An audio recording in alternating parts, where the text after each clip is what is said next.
about to hear is true. Only the names have been changed to protect the innocent. Fatima Cigarettes, best of all long cigarettes, brings you Dragnet.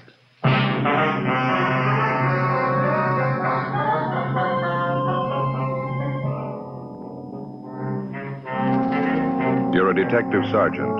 You're assigned to homicide detail. A phone call comes into your office from a man who tells you his wife has been murdered. He's not sure who the killer is. Your job? Find him. You'll be amazed when you compare Fatima with other long cigarettes. You'll find they now cost the same. But in Fatima, the difference is quality. You see, Fatima is the quality king-size cigarette because it contains the finest domestic and Turkish tobaccos superbly blended.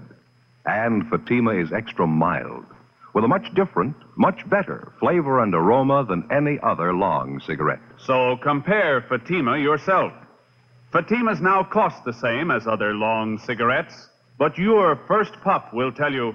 Ah, that's different. Yes, in Fatima, the difference is quality. Ask your dealer for Fatima, the quality king-size cigarette. Best of all long cigarettes. Start enjoying Fatima tomorrow.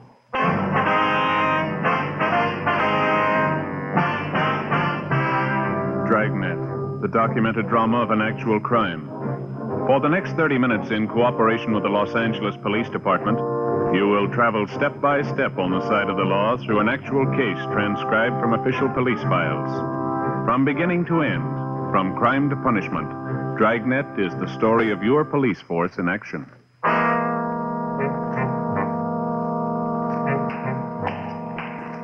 It was Tuesday, January 9th. It was rainy and windy in Los Angeles. We were working the night watch out of homicide detail. My partner's Ben Romero. The boss is Thad Brown, chief of detectives. My name's Friday. It was 9:27 p.m. when I got to room 42. Homicide detail. Hi, Joe. Great night, huh? Yeah, terrible weather. Just look out there on Spring Street. Yeah, I know. I just came in out of it. Really coming down. Yeah. Just like I told you on the phone this afternoon. What's that? Every time those seagulls fly in from the coast, it means rain. Yeah. It sure is a fine coat. I've never been sorry I bought this. Let me take another look at that, Joe. Yeah, sure. Here. Oh, yeah.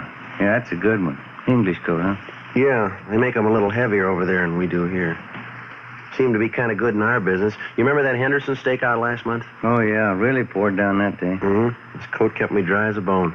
Water just seems to roll off of it. Yeah, that's a good one. Here you go.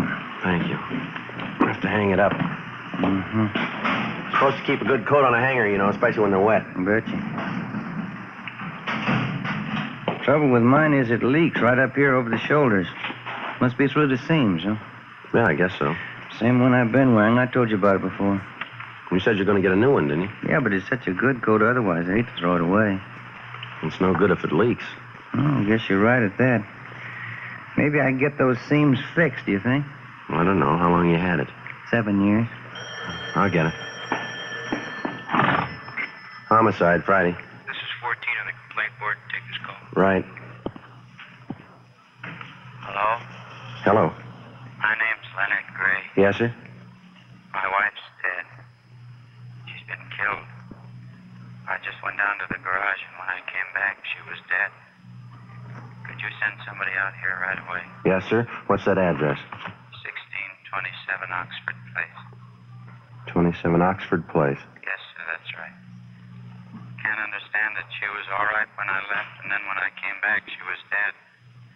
I can't understand that. We'll be right there, Mr. Gray. My best friend lives right next door. Yes, sir? He says I did it. 1627 Oxford Place was on the east side of the street. It was an average one-story stucco home. All the homes on the street were about the same general style and size. It was a nice neighborhood. All the grounds appeared to be well kept from what we could see through the heavy rain. The porch light was burning when we got there. Inside the house, we were met by the two officers from Unit 37R who filled us in on the results of their preliminary investigation. We asked them to stand by in front of the house. Then we asked the husband of the murdered woman, Leonard Gray, to show us where the body was. Back this way, in the dining room. Everything just the way you found it, Mr. Gray? You didn't touch anything? No, sir, haven't touched anything. Right there on the floor. That's where I found it.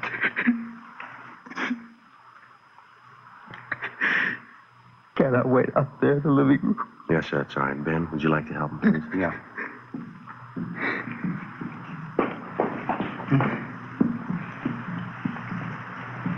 Just sit right there. I'll be right with you. Thank you. You and your wife live here alone, do you? Yes. It's just two of us, no children. Ben. Yeah.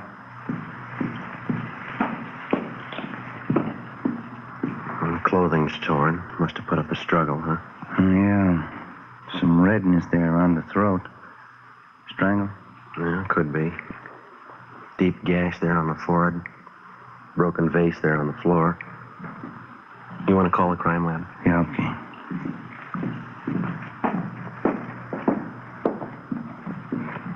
Mr. Gray, where's your telephone? Right in the hall out there by the bedroom. Thank you. You think you could tell us about it now, Mr. Gray? Yes, I think so. Do you have a cigarette? Yes, sir. There you are. Thank you. Just a minute, I'll give you a light.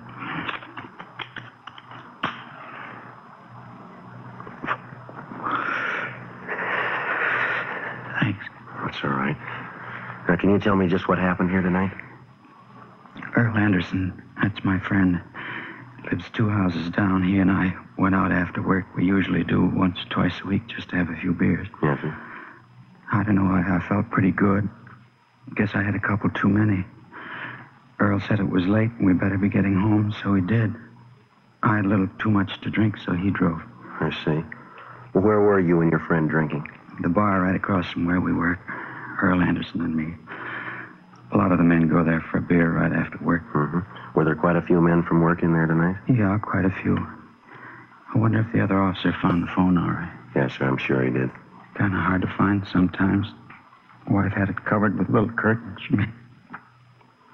That's all right, Mr. Gray. Let's try to take it easy. They're on their way. Right. He was telling me that he and his friend Earl Anderson stopped after work. They had a couple of beers, and then the two of them drove on home. I see. Is that right, sir? Yeah, that's right. Well, we got home, and I was feeling pretty good, so I asked Earl to come on in and have a little nightcap. Mm-hmm. What time was that when you got home? About 6:30. Earl didn't want to come in because he said Hazel would be upset with me because we were a little late. Anyway, I finally talked him into coming in with me. Was your wife upset? A little bit, yeah. She used to be unhappy when I was late because of dinner, but she was never unreasonable. I didn't make it a habit to stay out unusually late anyhow. I see. I feel terrible. Just terrible. And when we got in the house, the first thing Hazel asked me was if I'd looked at the car. Whose car was that? It's our car, Dodge Sedan 42. It's parked across the street now. I wonder if we might check back here a little.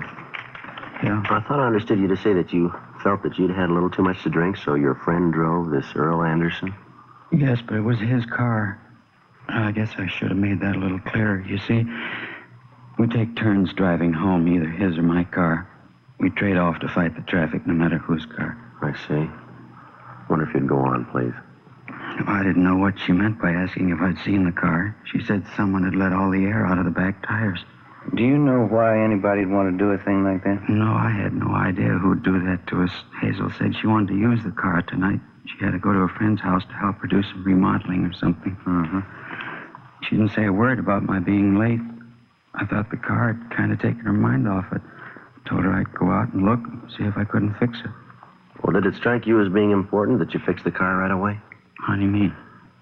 Well, sir, I was just thinking I wouldn't want to go out in all that rain unless it was something pretty important. Well, I didn't want to either, but I figured all I'd have to do was put a little air in the tires and then drive it down to the gas station. I see. Do you want to go on? Earl said he'd be willing to give me a hand, so we went out to have a look at the car. One look at the tires, and I knew we couldn't fix them. Somebody had cut them with a knife or something. They were beyond repair. Do you have any idea who did that? No, I couldn't figure it out. I have no enemies that I can think of. No one that'd do a thing like that. What did you do then? Earl and I figured that we'd better take the wheels off, take them down to the garage and buy some new tires. I borrowed Earl's jack and we took off the wheels. Uh-huh. Earl said he'd be glad to take the wheels down and that I'd better go back in the house with Hazel because she might wonder what we were doing about fixing the car. I understand. We talked back and forth for a minute or two and I finally insisted that I go. Where did your friend, Earl Anderson, go? To his house. I dropped him off there. Where does he live? Just 2 houses down the street. Uh-huh. After I dropped him off, I went down and picked up 2 new tires and 2 tubes, and they mounted them on the wheels for me, and I came back. About what time was it when you got back here to the house, do you remember? I don't know, somewhere around 9:15, I guess. Then what did you do? I was going to put the wheels on, but I thought I'd better go back in the house and tell Hazel I'd have the car fixed in a minute. Yes. The minute I walked in the door, I knew something was wrong. It seemed like I could feel it. I called to her. She didn't answer. Went through the house, and when I got to the dining room, I found her. We'll have to ask you to come downtown with us, sir. You'll have to give us a complete statement on this. Is that necessary? Yes, sir, I'm afraid it is. All right. Wonder if it'd be all right if I called my friend Earl Anderson to go down with me. I haven't told him about this. We'll notify him. And this friend of yours, Earl Anderson. Yeah. When you spoke with me on the phone, didn't you say something about your best friend saying that he thought that you killed your wife? Did I say that? Yes, sir, you did. Oh, I didn't mean it that way. How did you mean it? I've been drinking earlier tonight. Like I told you, I guess I must have gotten mixed up. Well, and he didn't say that you killed your wife? No, he didn't. Well, I know there's been a strain and a pretty bad shock, Mr. Gray, but you told us that you didn't say anything to Earl Anderson about this. Now, isn't that right? I'm so sick and upset. Is that what I told you? Yes, sir. You asked me if it'd be all right if you called your friend. You said you hadn't told him anything about that. I did. I called him right after I got home. I was terrified. I didn't know what to do. Then you did mention your wife's death to him? Yes, sir. The way you men are questioning me, your tone sounds as if you think I might have done this. No, sir, we're just trying to get the facts straight. Right now, anybody's a suspect. I didn't do this. I swear to God, I didn't kill my wife. Do you have any idea who might have wanted to kill Mrs. Gray? No one. Hazel and I didn't have many friends. No enemies that I know of. I see. You men have any ideas at all? Can you tell anything from what you've seen? We might know a little more after the crime lab checks things over. As soon as the lab men get here, then you can start on the case. No, sir, we've already started.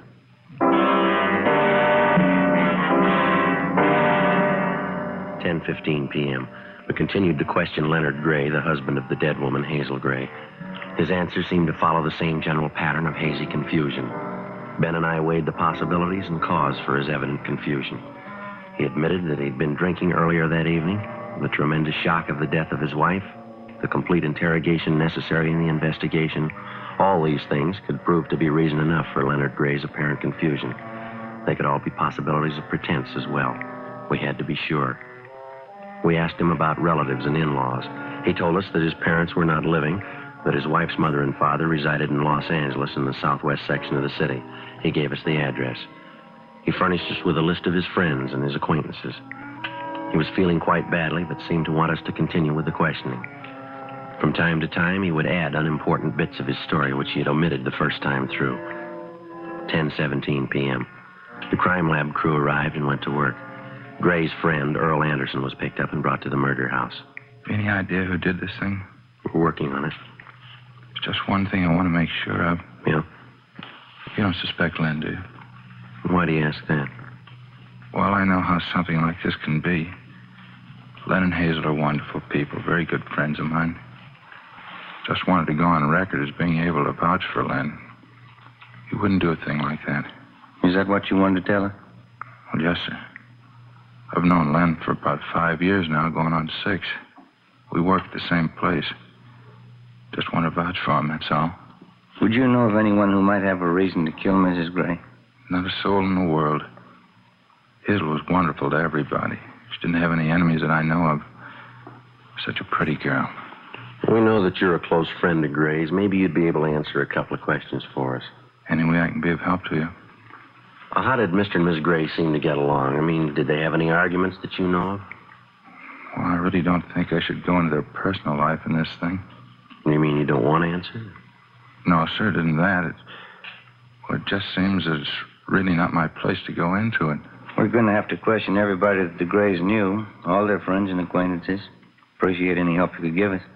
Well, it isn't that I don't want to help. I know that if I answer, it's going to make Len look bad at the moment. And we'll have to get all the facts from one source or another. Well, they used to have some arguments.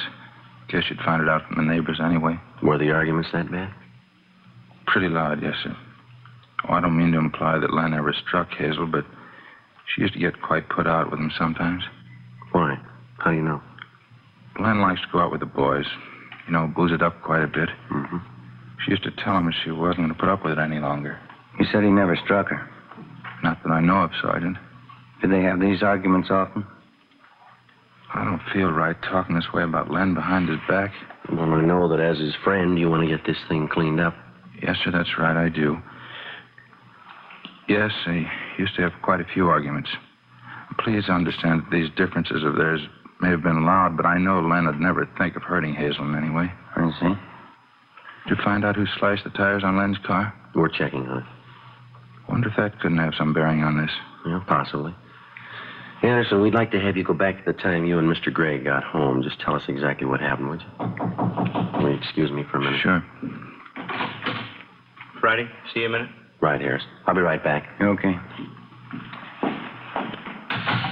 We're just about through. It's all photoed. Lifted some prints. Coroner's ready to take the body, okay? Yeah, it's all right. Get anything besides the prints? Yeah, a small piece of blue cloth, white button attached. Looks like it was ripped off a shirt. Where'd they find it? Near the body. We'll see you fellas back at the office, huh? Yeah, okay, Harris. Thank you.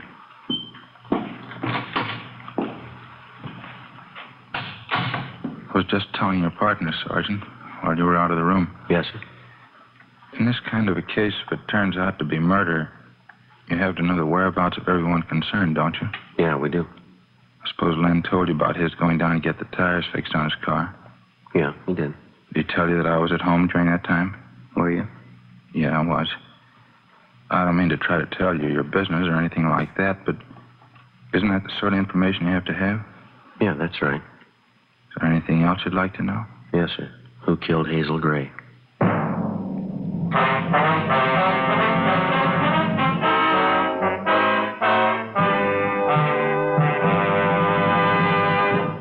You are listening to Dragnet. From beginning to end, Dragnet is the authentic story of your police force in action. Now, from beginning to end, the Fatima story. Actual convincing proof that in Fatima, the difference is quality. Quality of tobaccos, the finest domestic and Turkish varieties, extra mild and superbly blended to give you a much different, much better flavor and aroma. Quality of manufacture. Smooth, round, perfect cigarettes. Rolled in the finest paper money can buy. Manufactured in the newest and most modern of all cigarette factories. Quality, even to the appearance of the bright, clean, golden yellow package. Carefully wrapped and sealed to bring you Fatima's rich, fresh, extra mild flavor. Because of its quality, its extra mildness, its better flavor and aroma, more long cigarette smokers are now insisting on Fatima than ever before. So if you smoke a long cigarette, compare Fatima. You'll find they now cost the same. But your first puff will tell you, Ah, that's different. Yes, in Fatima, the difference is quality.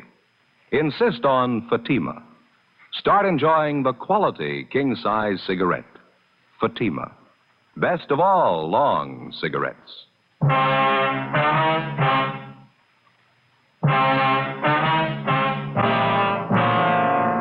10:30 p.m. Tuesday, January 9th. Leonard Gray, the husband of the murdered woman, and Earl Anderson, his friend, were taken downtown to homicide for further investigation.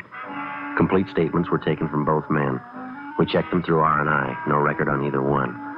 We had all prowlers and burglary calls in the vicinity of the murder house rechecked. Units working in the area where the murder had occurred had picked up 2 possible suspects loitering in the neighborhood, but they were eliminated almost immediately. All of the neighbors, friends, and relatives of Mr. and Ms. Gray were contacted and questioned. No leads.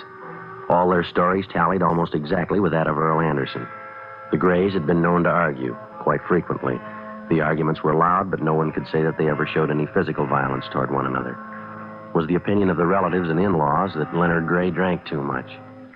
Earl Anderson, his friend, was checked and found to be a completely reliable man. We talked with the repairman at the garage where Gray had his tires exchanged. His story was correct in every detail. Earl Anderson's wife was checked. She vouched for the Grays as well as her husband. Ben and I talked with Captain Steed for an hour, 1:45 a.m. Well, Skipper seems to feel like I do about it. Yeah, my husband, Gray, huh? Sure looks that way, doesn't it? We've been over that story 3 times with him, and we get 3 different versions. Yeah, I know. He's completely sober now. He should be able to tell a straight story. No, I don't know, Joe.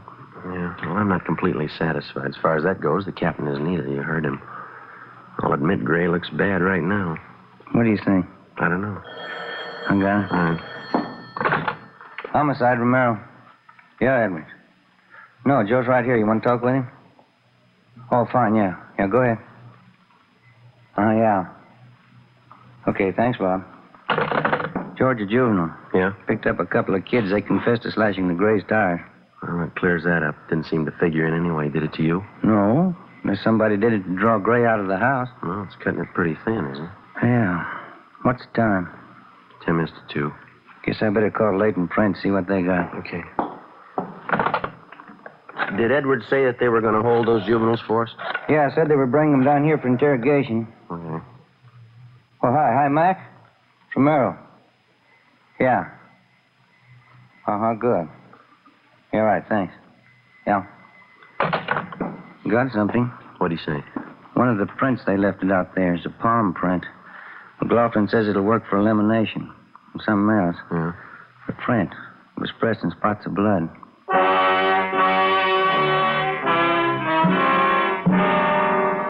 The killer of Hazel Gray had left behind him a clue to his identity about which there could be no mistake. His palm print.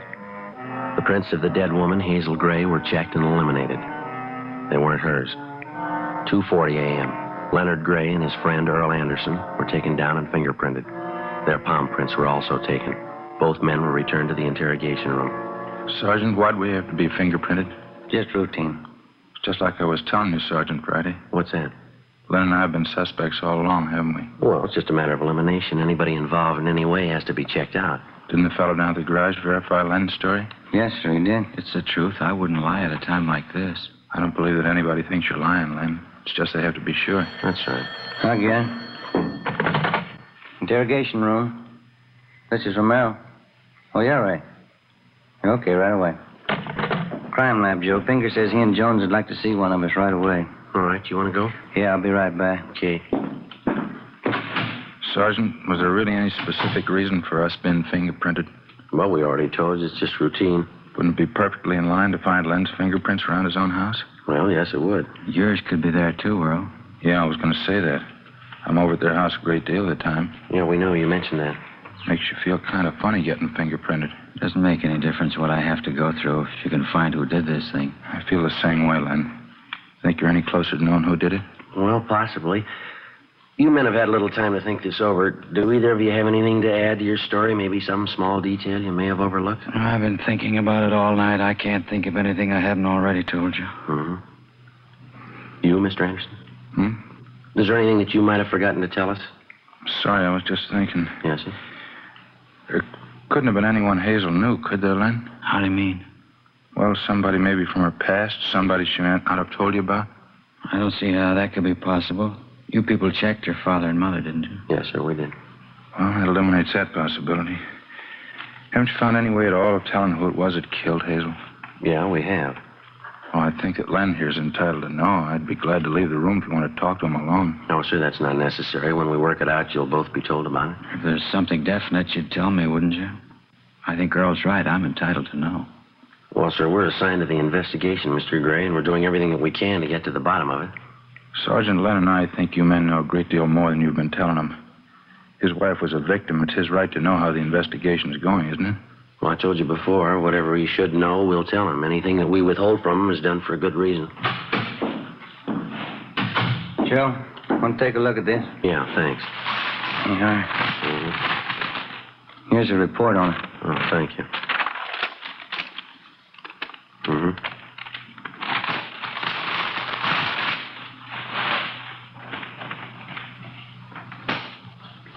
That shirt belong to either of you men? It's not mine. No, why? What's it mean? I get it. Interrogation room Friday. Yeah, Dean. Mm-hmm. Right, thank you. What about that shirt, Sergeant? What's it mean? This button here, little piece of cloth attached. It's found by the body. You notice the front of the shirt here? Button ripped off? See how it matches? Yeah, it's not my shirt. It was found in your house. I never saw it before. It's not mine. The palm print was. What? The print of your palm. Blood stains on it was found near the body. What's he talking about, Earl? What's he mean? I killed Hazel. What? I killed Hazel. Why? Because I loved her. I think I loved her more than you did. You don't kill someone because you love them. You do if you love them enough. You ready to give us a statement, Anderson? Yeah, I'll tell you.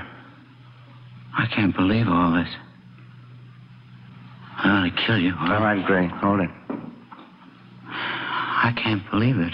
My best friend. I wasn't your best friend.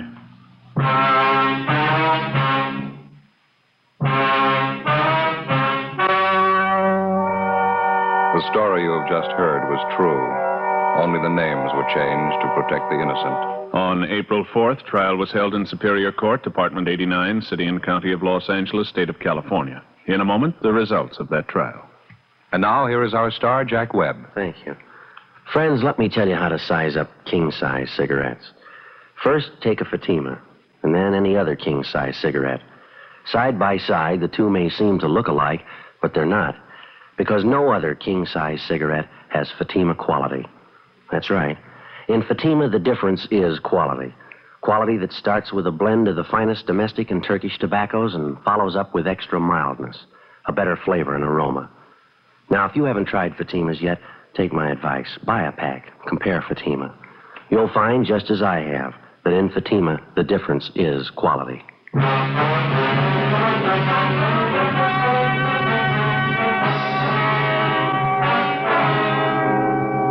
Earl Taylor Anderson was tried and convicted of murder in the first degree.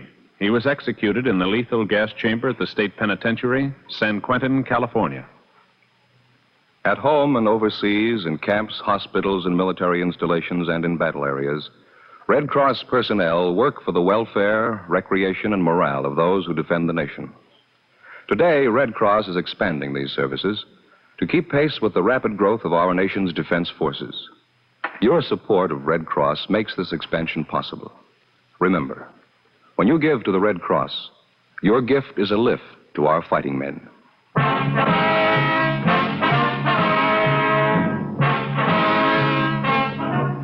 You have just heard Dragnet, a series of authentic cases from official files. Technical advice for Dragnet comes from the Office of Chief of Police W.H. Parker, Los Angeles Police Department.